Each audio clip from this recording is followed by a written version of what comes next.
Can baking soda completely eradicate an entire ant colony in a house?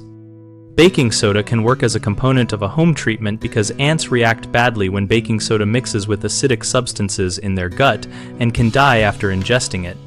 To use it effectively, mix equal parts baking soda and powdered sugar so the sugar attracts foragers and the baking soda is carried back to the nest. Place small amounts along ant trails, near entry points, and in shallow, covered containers to keep it dry and accessible to workers. Repeat the application every 2 to 3 days for at least 2 weeks to increase the odds that multiple foragers will transport the mixture into brood chambers. Combine this baiting with strict sanitation by removing food residues, storing food in sealed containers, and keeping pet dishes clean so natural food sources do not outcompete the bait.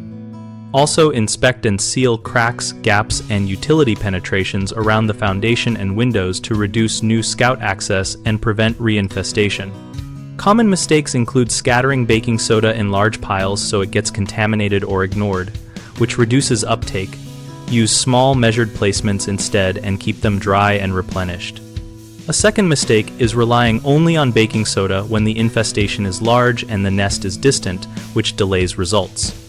Supplement with professional baits labeled for ants, or consult a pest professional if you see no reduction after 2 weeks.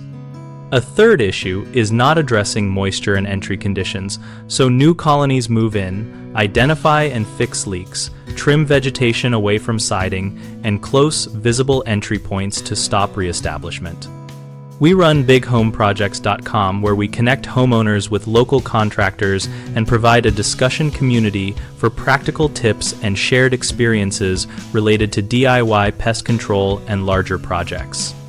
We help contractors find work and homeowners find local help while hosting a forum where people exchange methods and outcomes.